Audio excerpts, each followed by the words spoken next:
Hi, I'm Camille. I'm an intuitive healer, and I've worked a lot with individuals on their relationship challenges.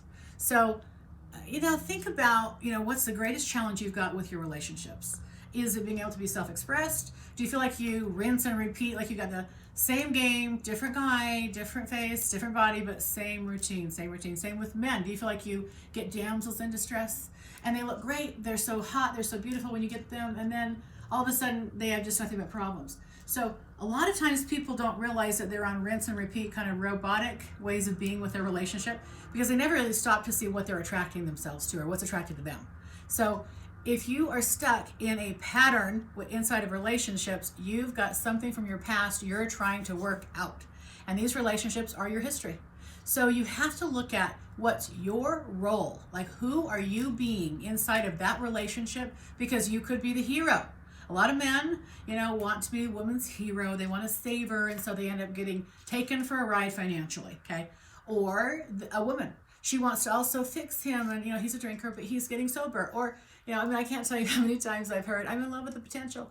They don't say it like that, but that's really what they mean. So a lot of times people just get stuck on trying to save someone from their past. It could be a parent, it could be a sibling that they went through something in childhood, and they start becoming that role for their relationship. Well, that's not why you're in love. That's not why you get married. You don't get married to fix your past or fix that person.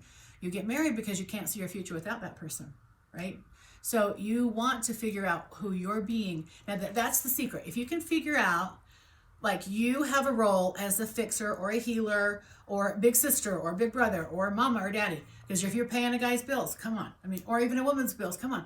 If that's what you want to do, great. But how is this going to get worked out?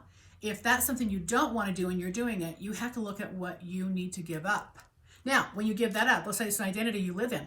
Like, I was a fixer, right? I had all these guys and I was mama, we talked great, all this other stuff, but I was therapying people all the time as a man. Not a good idea.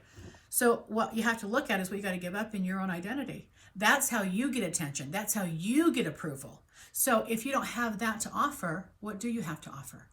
Now, it's kind of scary when you don't have that control game, right? There's always dynamic, and people always do things that work for them. It's a winning formula, okay? And that's what they get attention for. That's how they get loved. That's how they get validated. So you really have to identify what your validation activity is.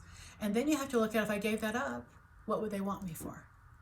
What do I want them for, right? Because that dynamic, for a healthy couple to be a healthy couple, they have to need each other for something, but it can't be to be fixed because you're broken. So I love working on relationships. I'd love to see you individually or as a couple.